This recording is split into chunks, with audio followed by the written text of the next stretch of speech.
I've always been told that you should reward the people who show up on time. So we are going to get started right on time while others join us from the waiting room. So welcome everyone. I'm Caroline Elliott. I'm Executive Director of CREA, and I'm here tonight with Pete Didisheim, who is Advocacy Director at NRCM. Just the housekeeping first. If you could mute your audio while Pete is sharing his presentation with us, and that would be great. And then we'll save all the questions for the end. Please put your questions into the chat box, and you're welcome to do that throughout Pete's presentation, and we'll get to them all at the end.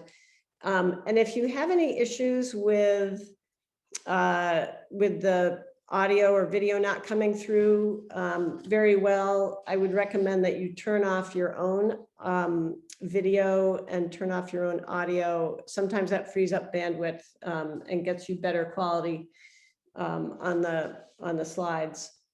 And those controls are on the bottom left of your screen.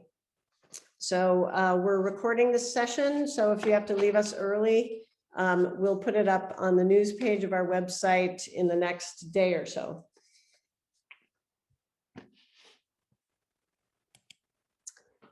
I just want to say a quick note about upcoming programs. Next Tuesday, Patrick Keenan of the Biodiversity Research Institute will be talking about the how, the why, and the lessons learned from bird banding.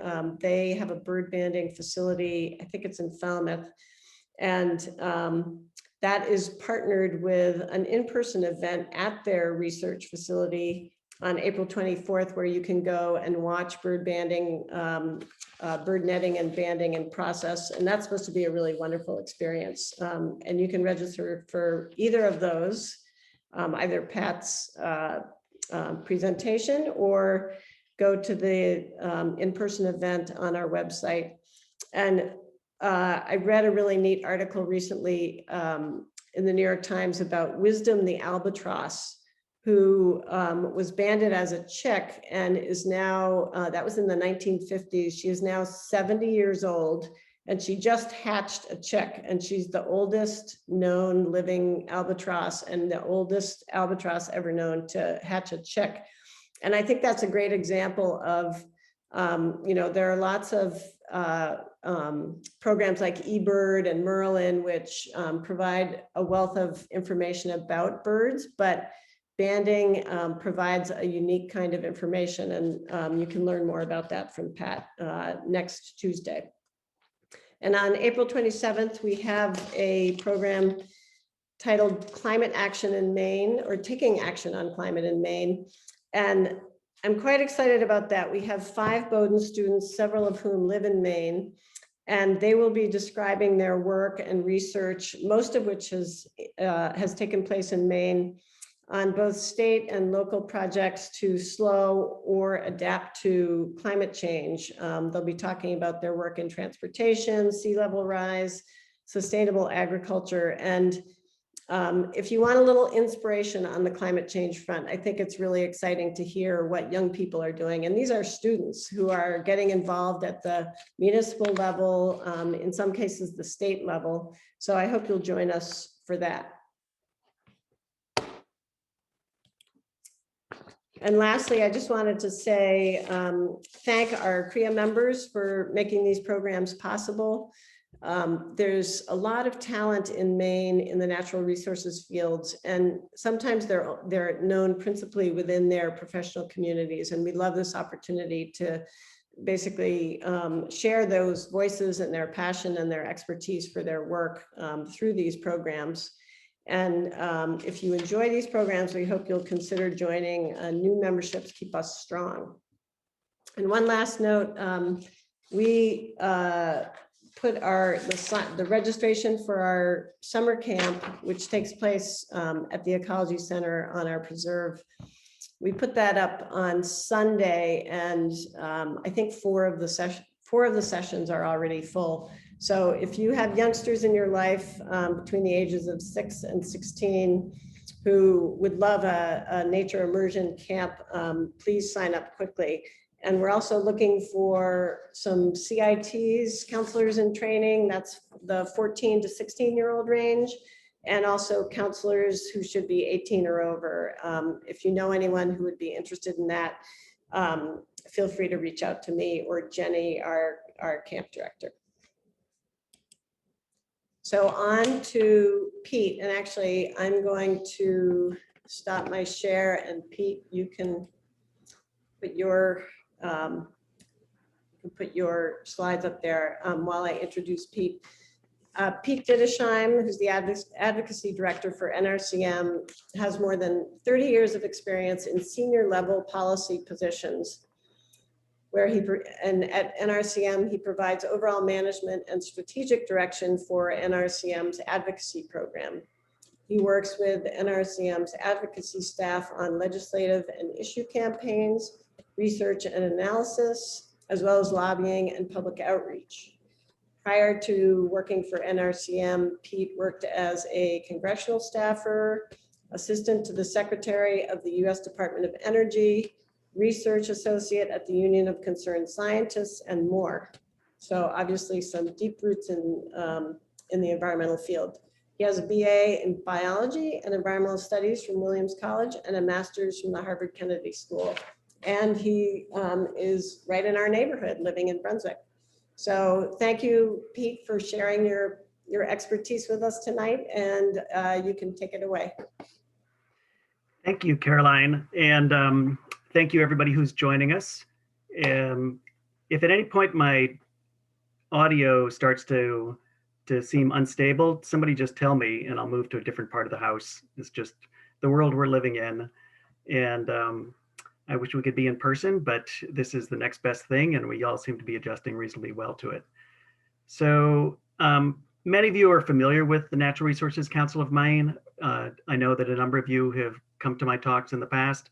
So you know that we've been around since 1959 for more than 60 years working to protect Maine's environment.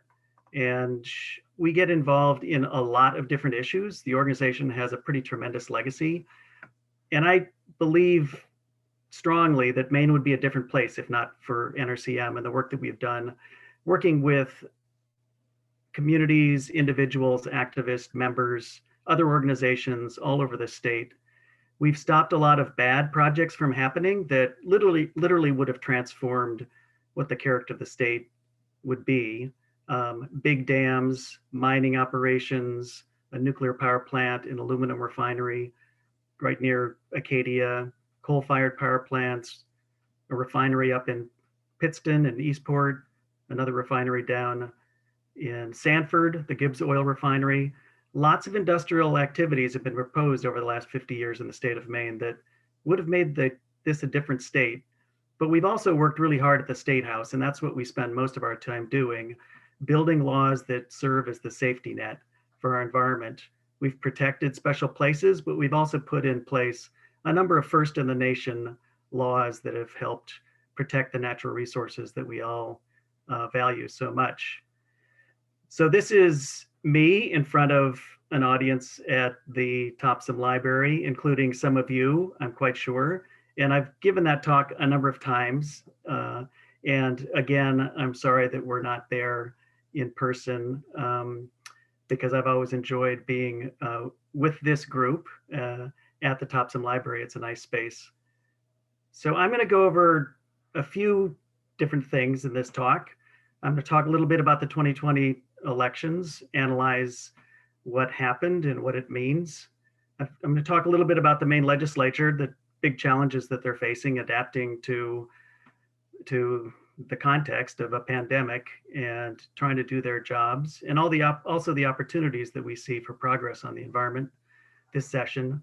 And I'll also talk about a few projects that NRCM is involved with outside of the legislature that also present opportunities and challenges dealing with the environment. So starting first with the elections, obviously a pretty momentous election happened in November, and it took quite a while to fully resolve at the presidential level. But here are some of the takeaways that I extract from the elections. The elections have left a deeply divided nation, And individual states, including our own, are deeply divided with some pretty substantial geographic, political divides. And that's a challenge to try to achieve bipartisan support on issues moving forward, but it is a reality that we have to deal with. Here in Maine, we do have a pro-environment majority that was elected to the Maine legislature. A bipartisan majority in the Senate supports environmental issues pretty strongly. And the same is true in the House, although that doesn't mean that we don't have challenges, but it's generally the case that for most environmental issues, we believe we should be able to find a bipartisan majority. The various crises that we've been dealing with, the pandemic in particular, but also racial reckoning and the economic challenges that we face, have clearly created some uncertainties for lawmakers, some challenges, and also some new opportunities. I do believe that bipartisan environmental progress will continue in Maine. It's been a strong tradition in this state. We've had decades of collaboration among Republicans and Democrats passing some of our landmark laws and defending those laws even during the LePage administration. Right now, climate action is a top priority for the state and at the national level, as it should be. And with the new administration, environmental rollbacks at the federal level are being reversed, and we continue to do a good job here of stopping environmental rollbacks. This chart shows the political divide that we have, and you can see that President Biden won 25 states, then President Trump won 25 states, and this is also reflected at the state level. So Joe Biden won Maine by 9% at the same time that Susan Collins won Maine by 9%. And Senator Collins got more votes in the state than President Trump did. But you can see the red shaded areas are municipalities where the majority voted for President Trump. And the blue areas are the areas in the state, at least on the left, where they voted for Joe Biden. And on the right, it's Susan Collins and Sarah Gideon are those two shaded areas. So you can see there's significant sections of the state that one would consider red, other parts coastal and south that are considered blue. It's much more complicated than that. In many of these municipalities, it's more purple with strong Democrat, strong Republican, and it's a fairly close margin. Here in the state of Maine in 2016, Hillary Clinton did win the state, and President Trump was relatively close. And the margin between the Democratic votes and the Republican votes increased. So President Biden won the state of Maine by 72,000, but you can see that President Trump did increase the number of votes in the state of Maine this last election cycle. So there's a very strong portion of the voters of the state of Maine who are attached to President Trump, and that's an important component of the landscape of politics that we're aware of and work with to try to find common ground on environmental issues. And of course, Joe Biden and Kamala Harris did win, and it was a fractious and difficult period between the election and the inauguration. And fortunately, we made it through that. And now we do have a new administration that's appointing very strong people into cabinet posts with a substantial depth from our perspective in environmental protection, respect for science, and understanding of what needs to happen to address climate issues. And on the first day of the administration, the incoming president did sign an executive order for the nation to rejoin the Paris Climate Agreement, canceled the Keystone XL pipeline, and established a moratorium on oil and gas leasing. on public land and in the Arctic National Wildlife Refuge. One of the most important things from our perspective is reversing the rollbacks of the Trump administration. And there were more than 100 different laws and regulations that the Trump administration rolled back that were part of the framework of protecting our natural resources. From our perspective, most of those rollbacks were gifts to the fossil fuel industry. And many of them have implications for the state of Maine, because dirty, polluted air is picked up by the Gulf Stream, and it carried our direction. And so increased pollution upwind from us is not a good idea. So most of these rollbacks have no upside and just downside for the state of Maine. This administration is reversing a lot of those. It will take some time, but we're pleased that at least we're heading back in the right direction in terms of environmental protection for the nation. And that includes restoring the boundaries of national monuments, including Bears Ears in Utah, restoring the regulations for tailpipe emissions for vehicles, stopping methane pollution from natural gas facilities, restoring the Clean Power Plan to reduce carbon pollution from power plants, and strengthening the clean water rule of the nation, which protects a lot of surface water, including many important waterways here in the state of Maine. So here in the state of Maine, we do have some pretty substantial challenges facing the new legislative session. And we have a lot of changes. So each election in the state of Maine, there's a lot of new members who are elected. This past November, 46 brand new state representatives were elected. And these are people, this is almost a third of the entire House of Representatives, are brand new to the legislative process, and includes a really wonderful mix of people who've chosen to run for office, were elected, and are now part of Maine's policymaking process. We have a record number of women who now serve in the Maine legislature. 85 lawmakers are women for the first time. That's a notable change, and you can see that it's been increasing each year for a number of cycles. We have a bunch of young lawmakers. Nathan Carlo here in this picture is still in college, and we have had previous lawmakers who were still in college when they decided to run and were elected and started serving. So we have a number of legislators who were in their 20s, and we welcome that, and we're pleased whenever Maine residents decide that they want to be involved in the political process. But of course, the COVID pandemic has made the legislative process particularly difficult, and it's taken a while for lawmakers to figure out how they're even going to do their work. So this is what the House of Representatives would normally have looked like, with 151 representatives, not socially distanced, generally inches apart all day long, and they would go out into the hallways of the State House, which would be filled with people, and there would be hundreds, if not thousands, of conversations every day, really important ones among the public and lawmakers and state agencies and lobbyists and interested parties and tourists. But that's not happening. This is how the House of Representatives has been meeting when they have met. They've only met a few times since the beginning of January. This is in the Augusta Civic Center.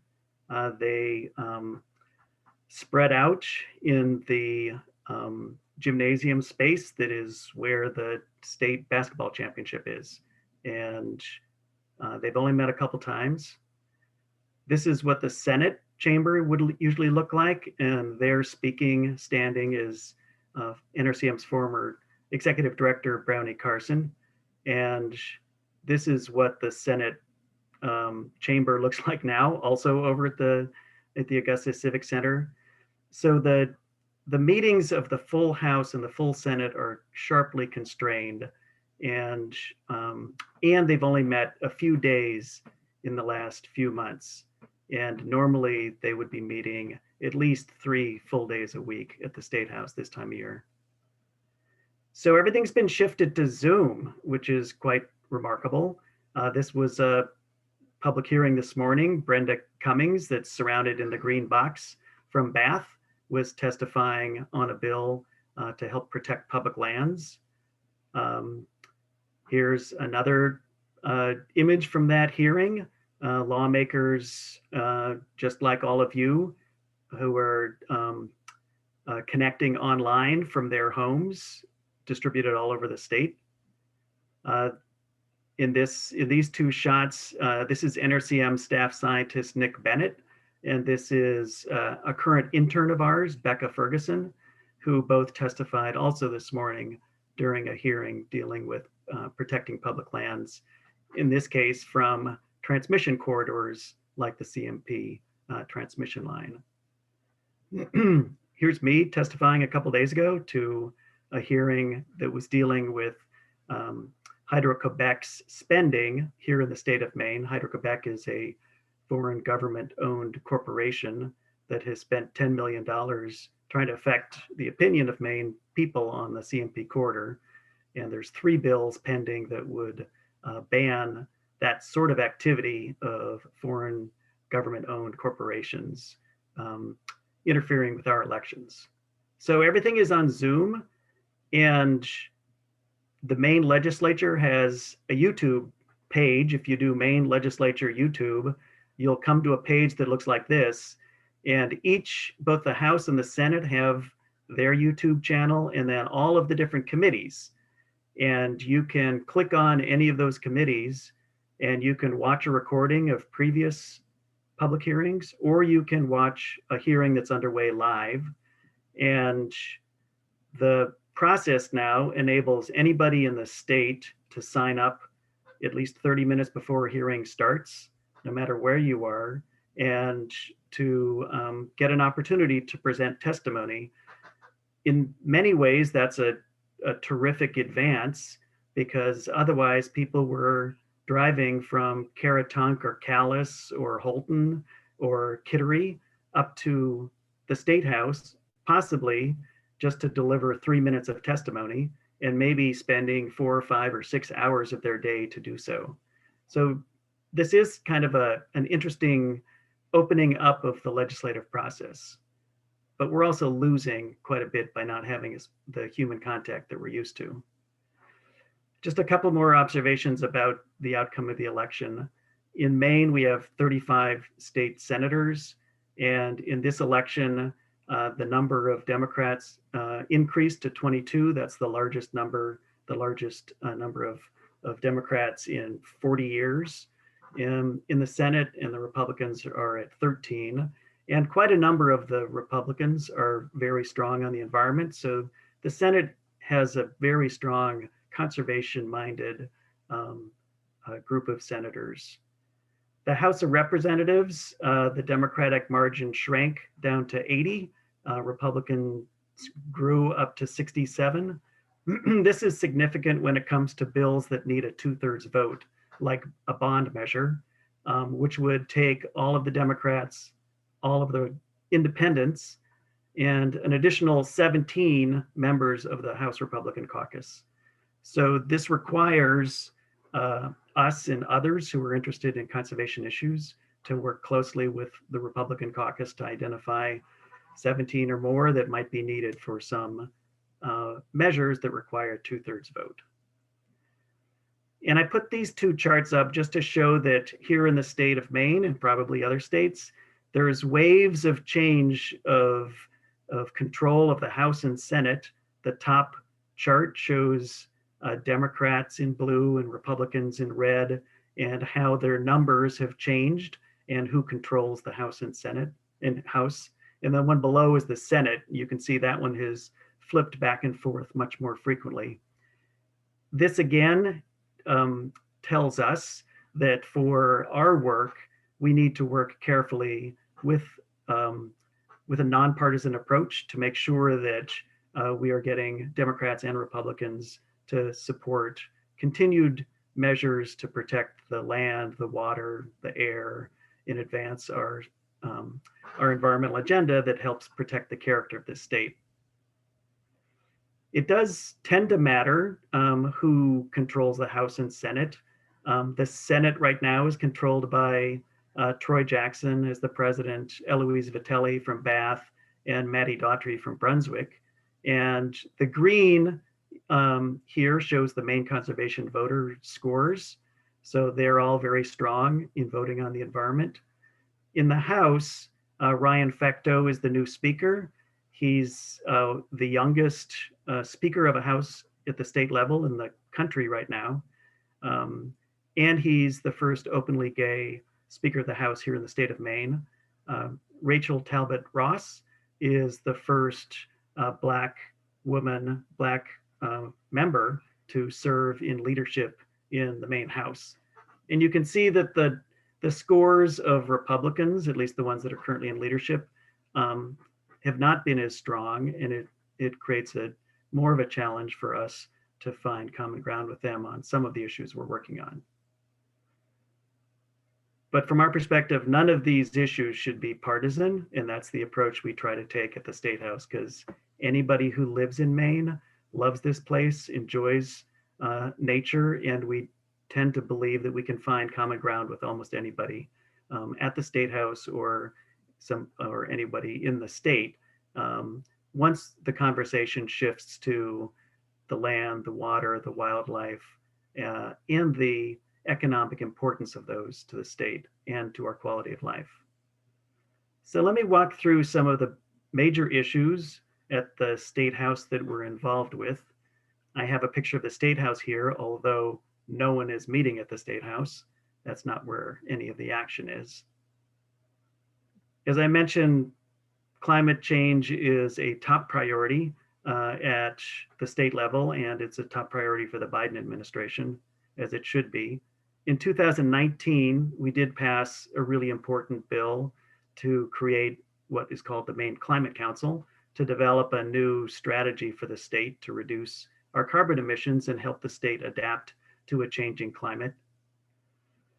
And although the pandemic hit as the Climate Council was starting to do its work, fortunately, the governor decided that the Climate Council should continue to do its work, and it met via Zoom. It's a 34-member council, and then there were 5 working groups that were populated with 20, 30 people each. So about 250 people were involved in the Climate Council's work throughout the course of 2020. And that work culminated in early December with a report that was issued, a new climate action plan called Maine Won't Wait.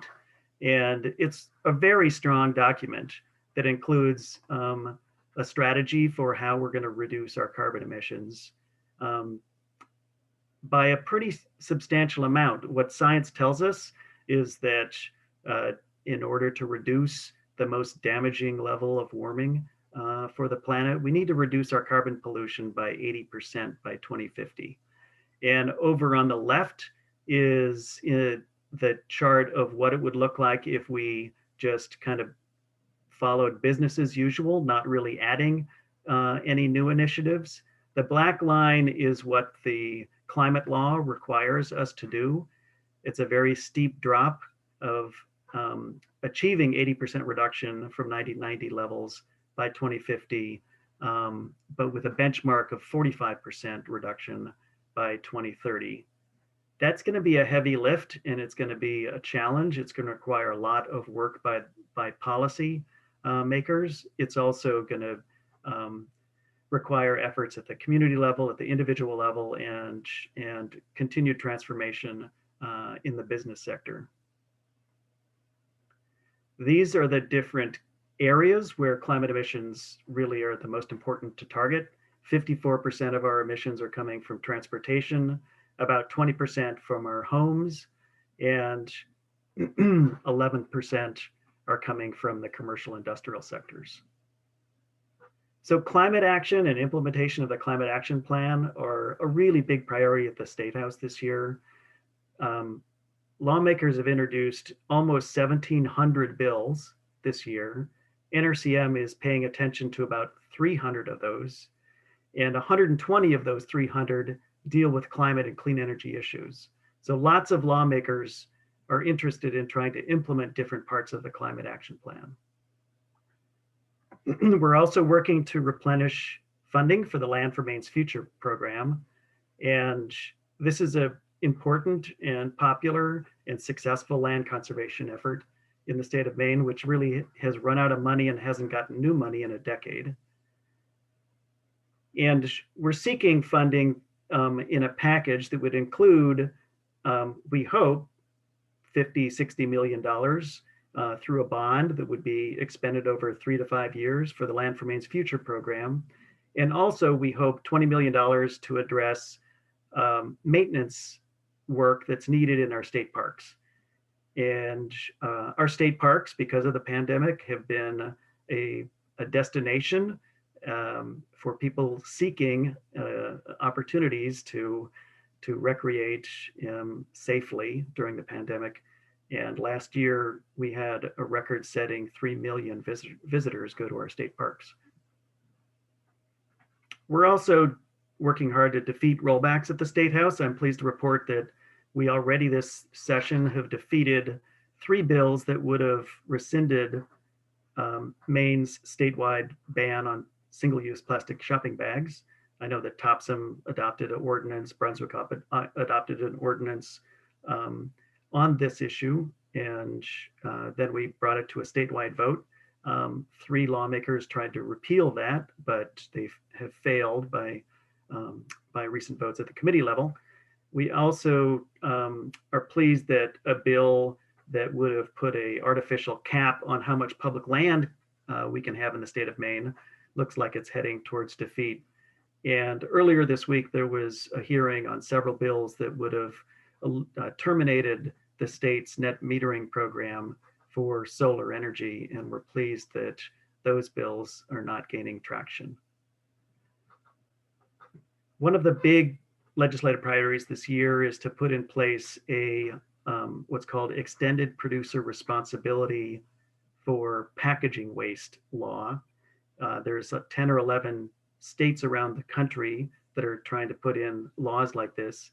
And the policy would require manufacturers of packaging waste to help finance the recycling program and waste management for the ever-growing mountains of packaging waste, which are filling up our landfills. So this is not just because of online shopping, but it certainly has become a bigger problem because of online shopping, that there's just a exponential growth in the volume of packaging that municipalities are having to manage and pay for, and Maine taxpayers are having to pay for. And it's a growing share of town budgets. And the policy would be similar to ones that are in place in many provinces in Canada and in jurisdictions around the world, where big companies have to help fund the recycling program and pay for the recycling of packaging waste. We're also trying to get a bill that would close a loophole in Maine's solid waste law that allows out-of-state waste in the form of construction and demolition debris from the demolition of housing and buildings out of state, for that to be trucked into the state of Maine. The loophole allows the recharacterization of the waste to be recycled waste if they remove just a little bit of material from it. And then it goes to a landfill, the Juniper Ridge landfill up north of Bangor. And that landfill, which is important for the state of Maine to preserve landfill space, is getting filled up with just huge volumes of waste that are coming to us from Massachusetts and Connecticut, states that have banned the disposal of these products in their own state. We're also working to protect public lands. We've got a bill to expand ecological reserves in the state. That bill will help protect habitat from timber harvesting. It will help protect old growth forests, and that bill will be coming forward. We're also working to protect public lands from transmission lines like the CMP corridor. There's a number of bills in the legislature this year, and one was considered this morning, that are aimed at trying to stop the CMP transmission corridor. For those who may not be familiar, this is a 145-mile transmission line that would connect Hydro-Quebec Power to Massachusetts, and 53 miles of it go across an unbroken forested habitat in western Maine.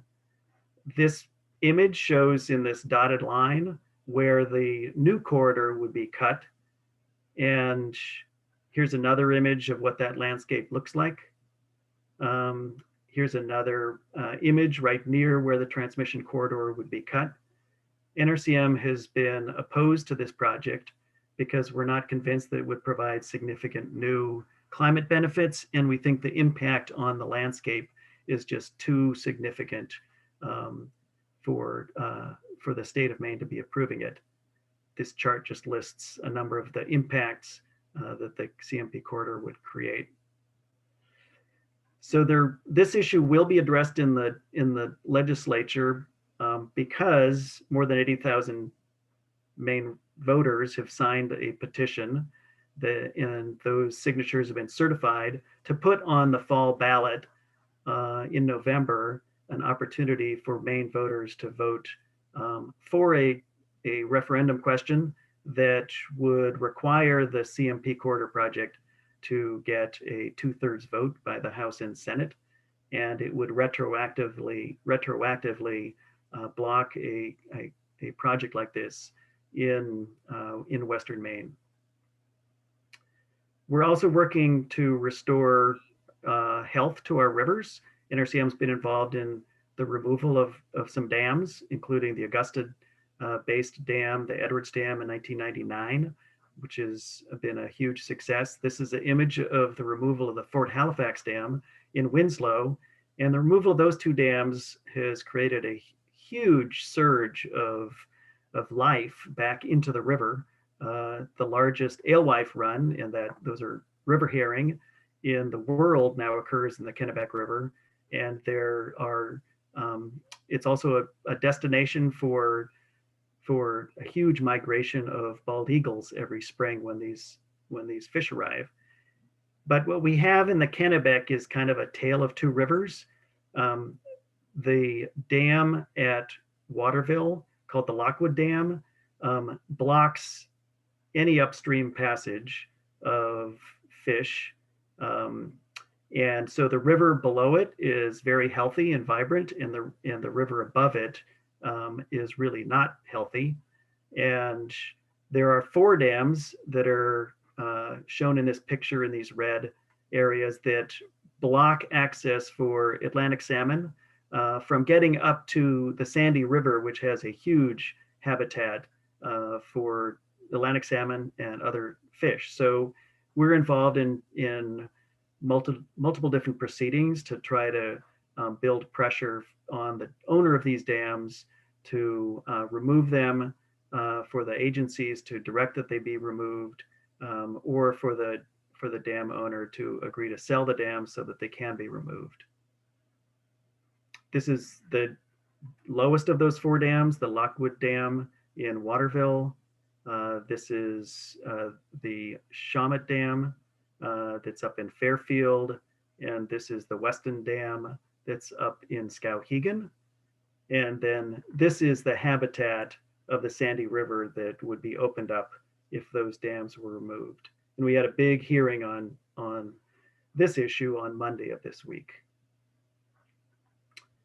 And finally, there's a project that we're involved with to try to protect this landscape from a mineral mine. There's a Canadian company called Wolfden that has never demonstrated the ability to operate a mine, that has purchased land up near Picket Mountain. This is Picket Mountain right here, and Mount Chase. This is not very far from either Baxter State Park or the Katahdin Woods and Waters National Monument.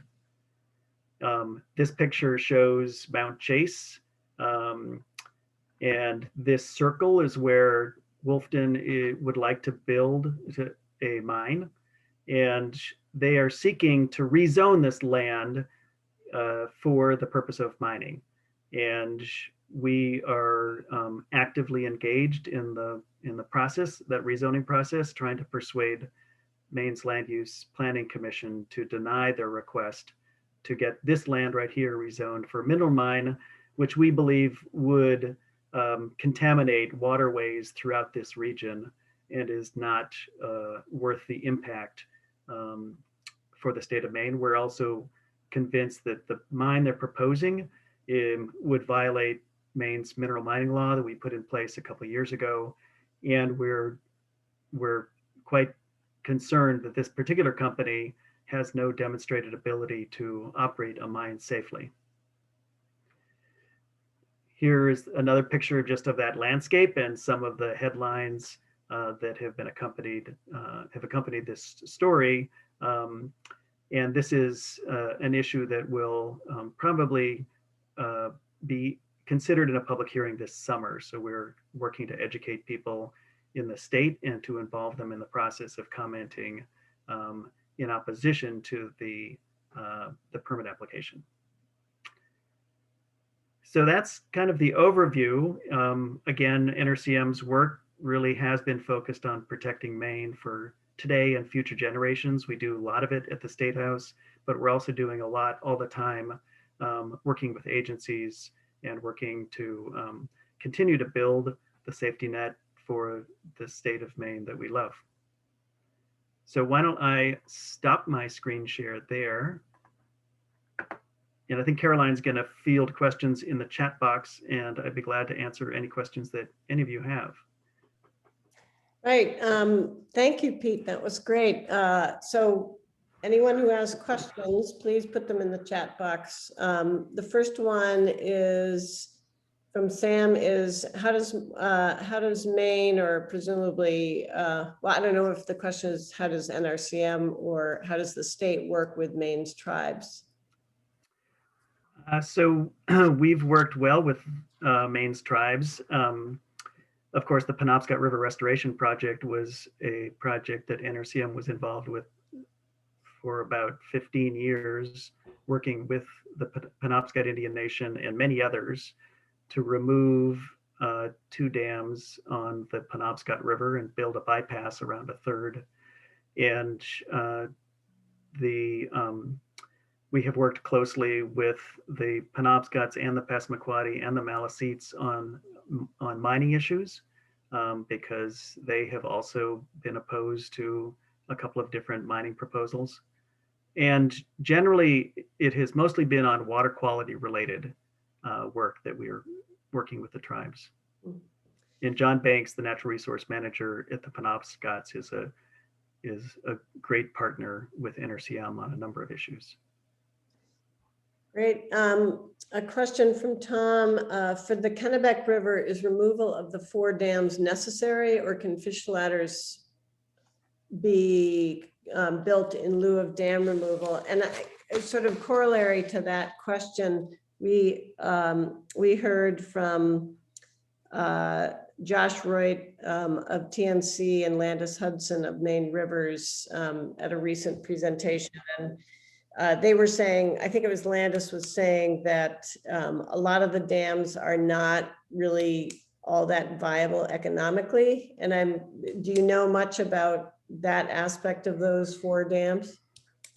Well, the dam owner has been avoiding their investment obligations for a long time now to come, and their analysis obligations to demonstrate that they could actually effectively pass fish over their dams. There's no place in the world where salmon are able to pass over 4 dams to get to habitat. And the numbers of salmon that are returning to the Kennebec have dwindled so much that the fish ladder option is really not a viable option at all if the goal is to try to preserve habitat for an endangered species. And that's where the Department of Marine Resources has landed in relationship to at least two of them. Their Kennebec management plan that was up for public hearing on Monday recommends removal of two of them. Our scientific analysis is that really it would be best to remove all four of them. Mm-hmm. Most of the hydropower in the state is generated by much larger dams that are much higher in the watershed. Down closer to the ocean, the gradient is flatter and the dams produce less power and they cause much more damage because that's where they're blocking sea run fish from getting to freshwater access, freshwater habitat. There's a follow-on question about the Androscoggin. What is the agenda for the Androscoggin? And I'm not sure if that question is relating to the dam in Brunswick and what the prospects are there, or whether maybe you could address both to the extent that you know about what I know in some quarters there's a push to upgrade, I think, the water quality classification of the Andro, and what you know about that. So we have not been involved in efforts to try to remove the Brunswick Dam. I know that some people have raised that issue. The water quality upgrades, our staff scientist has been following that pretty closely for years. Generally, those upgrades, the way it happens is you need pretty well established scientific data that suggests that the classification of the river is meeting a higher level of a higher water quality standard.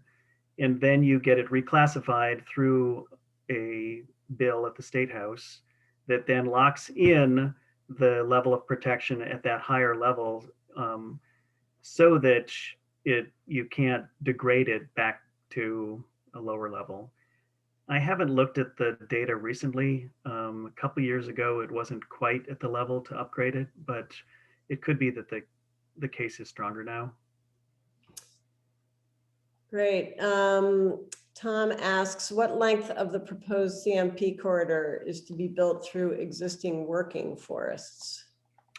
So 53 miles is brand new corridor cutting through forested landscape. When people say working forest, that's the entire North Woods is working forest. So we have more than 10.5 million acres of forest land in the state, which is unorganized territories. And so when people say working forest, some like CMP, well, that's just working forest. It's actually spectacular, and it's why all the communities up in that area have adopted resolutions in opposition to the project. It's a pretty big gash on a landscape that, although you may think it, some people say, well, it's just working forest. It's really an important place for their livelihood and recreation and quality of life. But the controversial part of this project is the 53 miles brand new corridor that would cut across that landscape. And CMP didn't have to do it this way. If they were going to come in with a project to avoid the environmental impact to the extent possible, they should have gone along Route 201 and buried it along existing roadway. But instead, they chose the cheap route of cutting through a very important habitat and landscape. And so they invited this controversy on themselves by trying to take the cheapest route across Maine to get to Massachusetts. And related question, Ellen says, I understand that CMP is proceeding apace on the corridor with a 7-month lead time. Could they be stopped by a vote in the legislature in November? That's a good question. So right now there's an injunction. The court has has accepted our request to prevent CMP from doing any construction in that 53 miles. And that's in place. So CMP is not allowed to actually do any work in that. The court still needs to rule on whether to extend that injunction.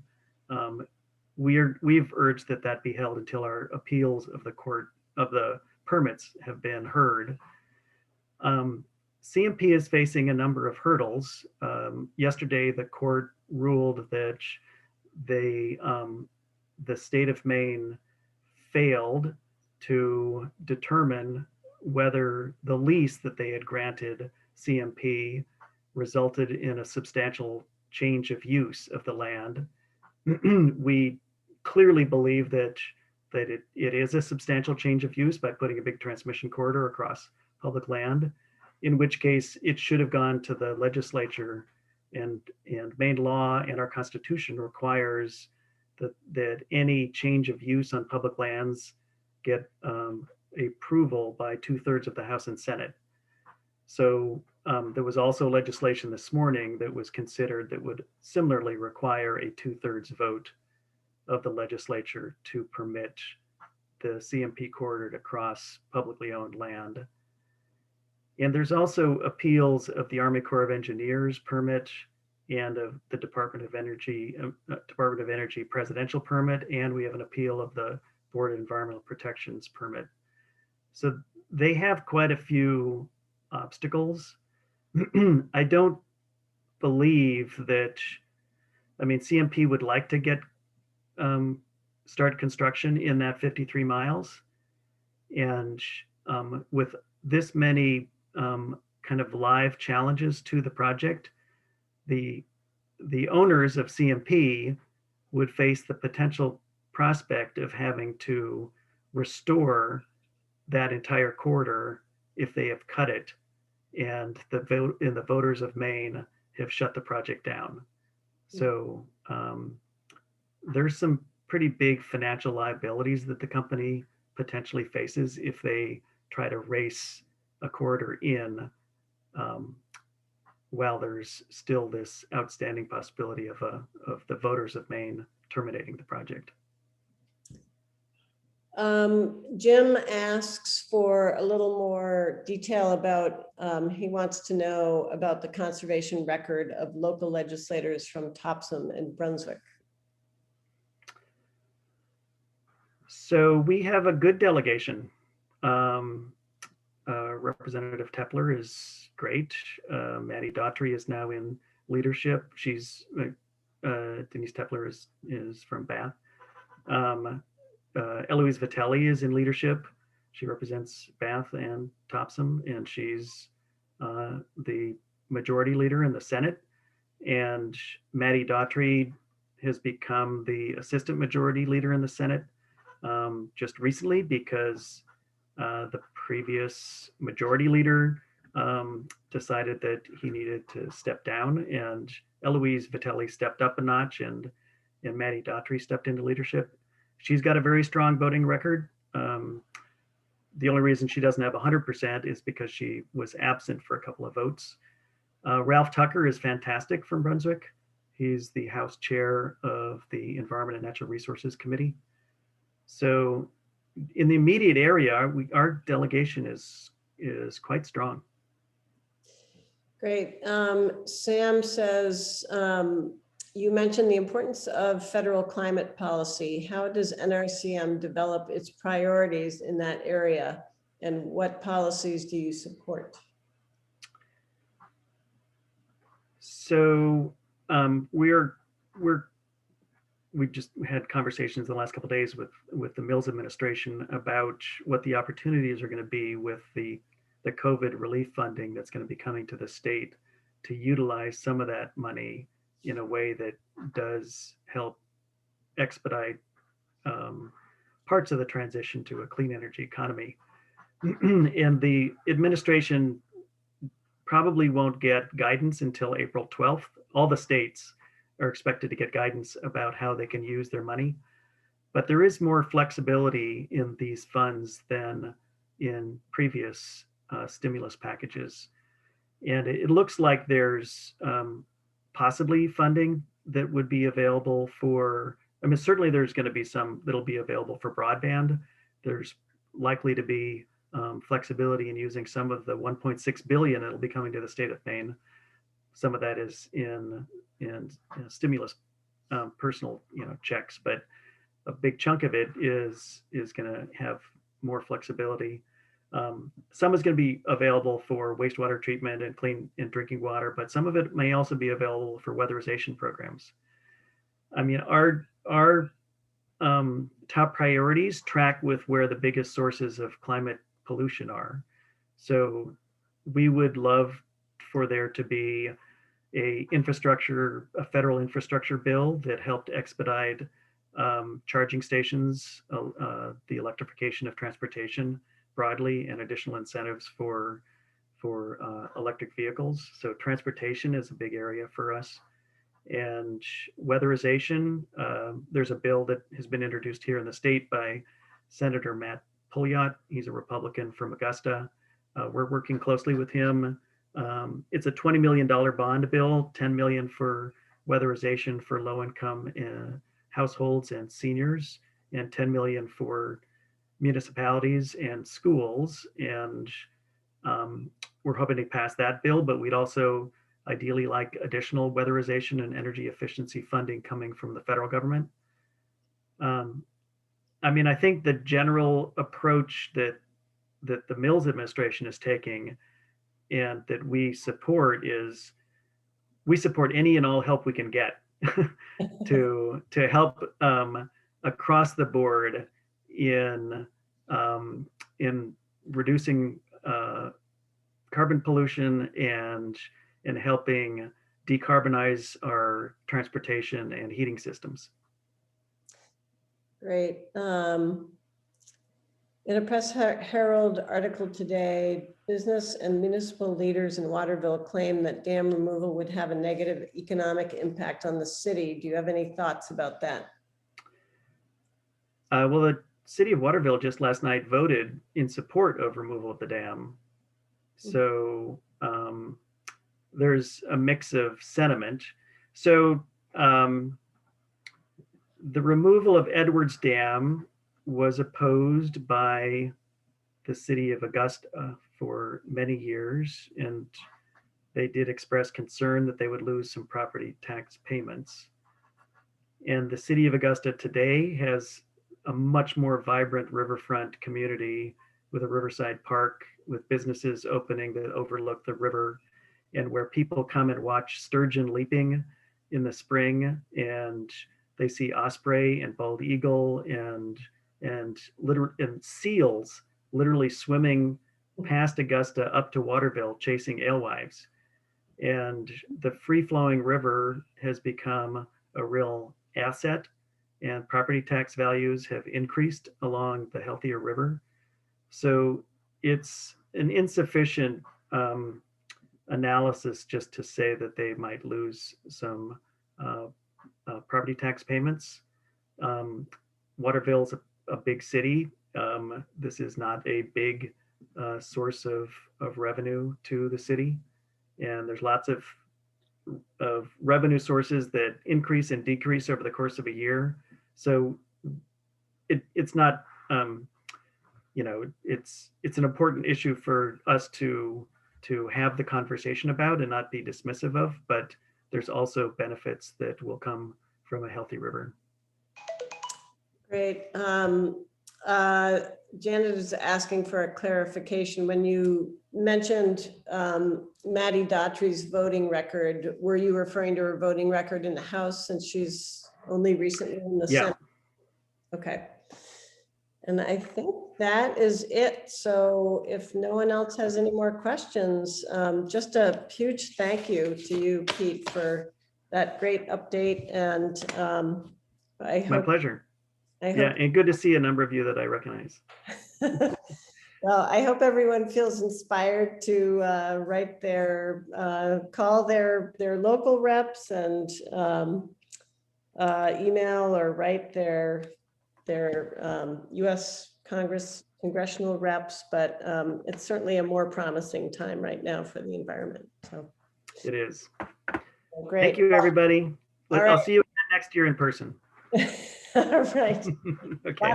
Lots of kudos and thanks in the chat box. All right, great. Thank you. Take care, everyone. Have a good night.